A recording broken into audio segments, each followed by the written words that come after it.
Hello, selamat datang ke our podcast. Okay, ni hari saya nak cakap pasal self-employed.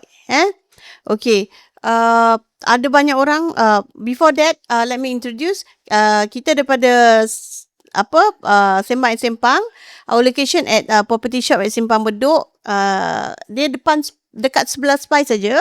So if you have any queries or if you like the content and you want to share with your friends atau anybody yang what you call that, yang need this situation lah for them so you can just come to our shop or bila you all walk past our shop you akan nampak yang depan ada number, our number, the agent number, so you just can call us from there. Okay, so let's start lah. I do more of a case sharing pasal kebanyakan all the thing yang kita berbual pasal kita punya real life client lah Okay, dia gaji. Usually when you all are self-employed, right? Usually you think that, gaji aku ni besar lah. You know, gaji aku besar, 4-5 ribu masuk dalam bank. Ni bukan kerja gaji 4-5 ribu tau. Dia masuk dalam bank 4-5 ribu. 4 to 5,000 self-employed. Their salary masuk dalam bank, you can see that the incoming is 4 to 5,000 and it's tak minus apa-apa because they got no CPF kan.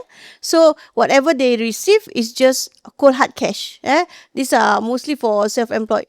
So they say, Kak, it's a walk-in client.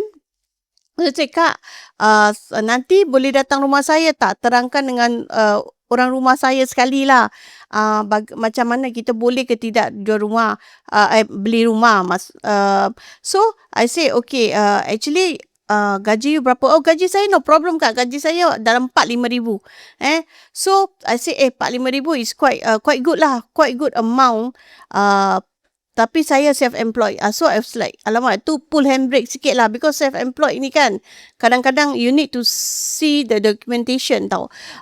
Tak semua self-employed you can purchase a unit Walaupun gaji you 10 ribu ke 20 ribu ke, it depends on situation. Okay, so what happened is, I pergi lah rumah meet with the spouse So when we do a calculation, then come to the challenge. This challenge is this.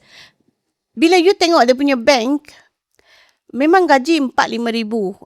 Actually more than that lah. Pasal dia cakap dia ada this, nanti saya bayar orang kerja saya, apa ni semua. So there's incoming and outgoing. Okay. But every month, you nampak yang dalam bank book dia tinggal $2. You see, every month. And there is no retaining money. Macam dia tak ada simpan pun tau. Dia tak dapat 4,000, 5,000, habis. 4,000, 5,000, habis tinggal $2. So, logically, kalau kita as a creditor, kita nak pinjamkan orang tu duit dah, we are talking about big amount, beratus-ratus ribu yang you nak pinjam dengan HDB. And then, satu bulan you mampu simpan RM2. Itu pun RM2. Kalau dia dah sampai RM10, you keluarkan juga. You know? So, the money you all tak simpan. So, when you apply bank atau HDB, bank kalau you ada proper documentation, maybe can lepas lah kalau you buat IRAS semua. Tapi the thing is, how are you going to pay? Kalau you tak boleh simpan, means kalau especially HDB dia akan tengok you punya bank. Lepas tu dia tengok kau simpan 1 bulan RM2. RM2 ni pun kalau roll over dah 5 bulan, kau pakai keluarkan balik, kasih habis tu duit. So how are you going to pay me? Kalau kita nak pinjamkan orang duit, okay, konon kita tak banyak lah. Kita punya orang 500. Lepas tu orang cakap dengan kita, 1 bulan aku bayarkan $2. Marah ke tak marah? Bila nak habis tu duit 500, you bayar $2.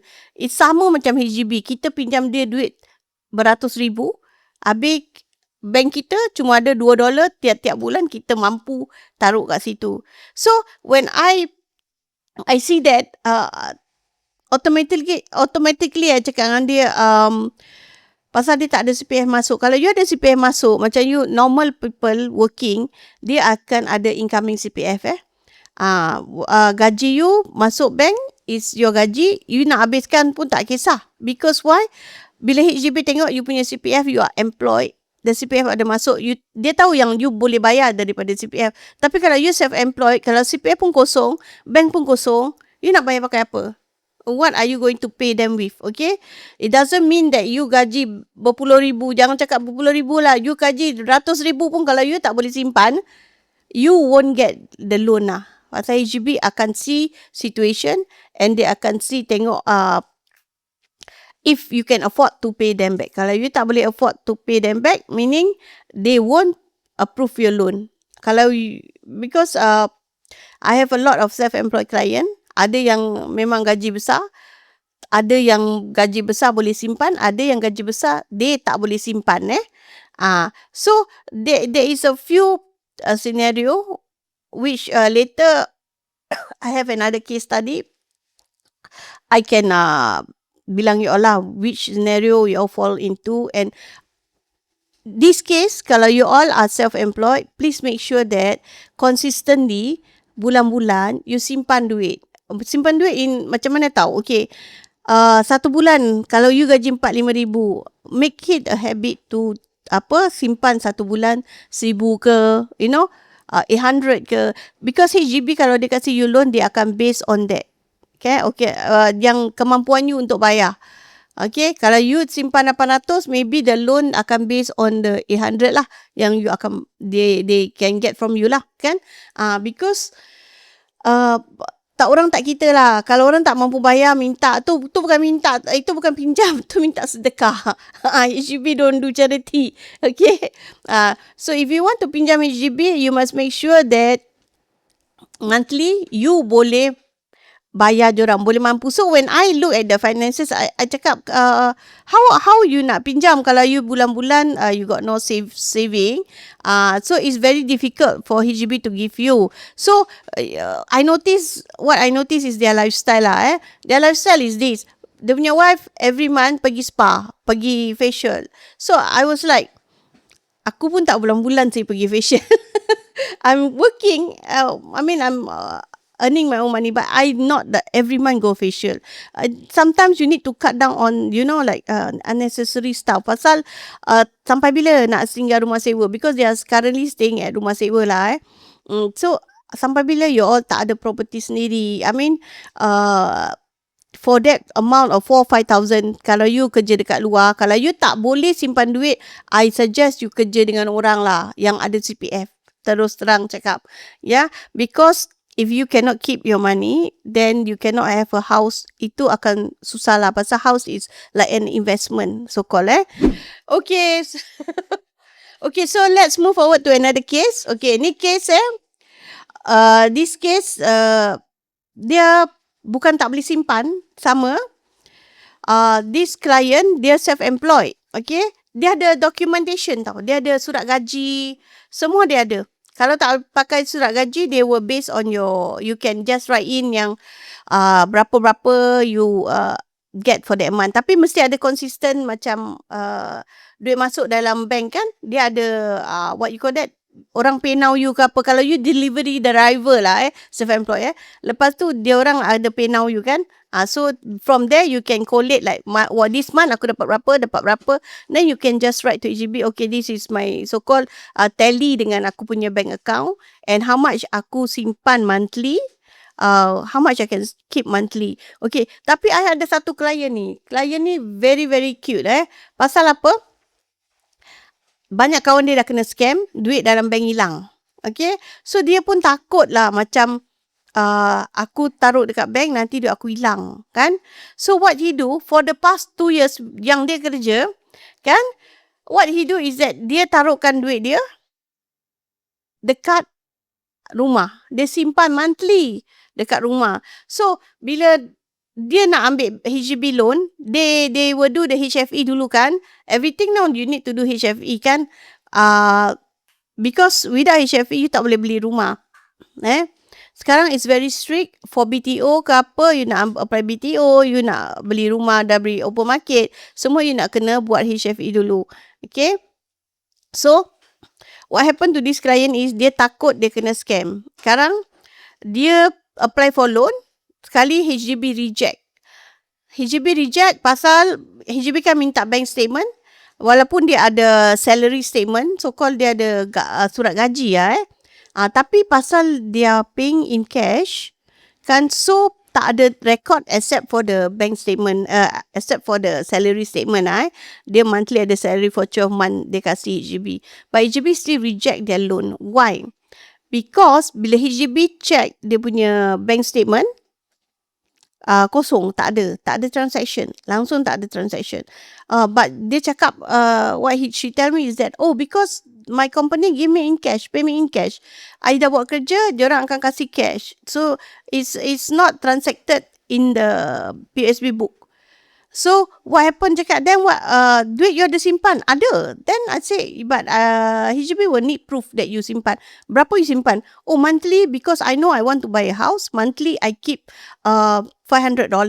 Dia ada, dulu dia kerja, so dia ada some money inside the CPF lah. Tapi transaction history kosong. Except for government kasih free punya, adalah, but the rest are kosong. So HDB will queries on this. So this case tadi is, dia takut kena scam. Dia cakap dia tak nak masukkan duit dekat dalam bank. So they scared that kena scam. Pasal kawan dia kena scam. So biasalah, dah kerja keras, lepas tu duit kena scam, duit hilang. Dia pun tak nak buat macam gitu. So dia macam konvensional lah. Dia taruh duit dekat rumah sekarang. Agaknya dalam tingkongguan agaknya lah. Tak tahu. Old school. Very, very old school. Dia taruh kat rumah dia. So what happened is, in this case, HDB reject kan. Dia punya HFE cakap, we are not able to give you loan. So I tell her, okay, why not? We try this. You take the money. You put inside a bank. You put inside the bank first. Then you just to tunjuk HDB yang, I work. So this is the money which I keep, 500 monthly. So for the 2 years, I've already kept like 2 years 12,000 lah. Kan? 2 years of 500 is 12,000. So dia taruh dekat dalam bank. So this statement, then tulis balik dekat HDB, I disagree yang aku tak simpan duit. Aku can afford to pay you monthly 500. This is what I monthly keep, but I keep it at home. I'm afraid that aku kena scam. I scared of this scammer nowadays. So actually it works lah, pasal HDB approve their loan. Lepas tu HDB kasih dia loan, because HDB nampak duit tu yang 12,000 kan. Maknanya dia boleh bayar apa satu bulan 500. So HDB kasih dia loan based on that 500. So she get about 60,000, which is enough to pay, because dia beli satu bilik je. Rumah satu bilik BTO. So it's about 100 plus, and she got 80,000 of a CPF inside yang dulu dia kerja. And after that, she every month 500 tu dia simpan kan. So that is what happened to this case lah. So jangan putus asa. Kalau you tahu yang takut kena scam, you taruh dalam biskop kongguan you punya duit, you just must keluarkan, you masuk dalam bank, print out, taruh dalam okay, you print out the bank statement, you kasih HDB, you cakap dengan dia, I disagree that I didn't keep money. I keep money, but I don't keep it inside the bank. I keep at home because I'm worried that I've been scammed. Tu je. Then you just write. Then for this case, my client case, it was approved. She got about 60,000, just enough to cover for purchasing of her unit, BTO unit. Okay, so let's proceed to the next case. Ni ada 3 case. Ni ada kasih bonus 3 case. Okay. The other case is client self-employed, tak ada CPF as per normal. Yeah. So what they do is monthly dia masuk dalam CPF. Okay. Dia masuk dalam CPF, their money just to show the HDB yang aku ada duit. Aku monthly, walaupun company tak masuk, but I put inside CPF 600. Ini confirm HDB akan kasih loan. But is it good for you or not? Okay. For this client, dia kerja driver, is pay after a month. It's a month salary. Dia ada payslip semua, cuma tak ada CPF. So the client, the boss will just pay now to him every month. Okay, so what happened in this case? Dia cakap, so I draw, Jawi, so I draw my money, I put inside CPF $600 every month I put. So when I check the transaction history, dia ada memang $600 per month which he pump in the CPF. But you must know that when you pump in your CPF, there is pros and cons lah.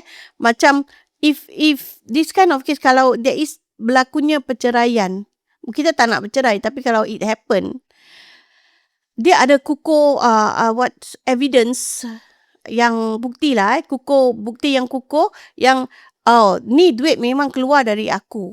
It's from my CPF. Tapi kalau cash, nak justify susah sikit kan. Unless you ada receipt lah, you simpan receipt lah, you are those. Tapi macam kalau orang yang jenis aku bayar lah, you don't think of the negativity but you bayar. But bila perceraian, somebody macam those people yang tak bayar, the other parties, dia pun boleh claim, aku yang bayar, kau lupa all these things, you see. So kalau you masuk CPF, you can track apa, it come out from your CPF. But apa?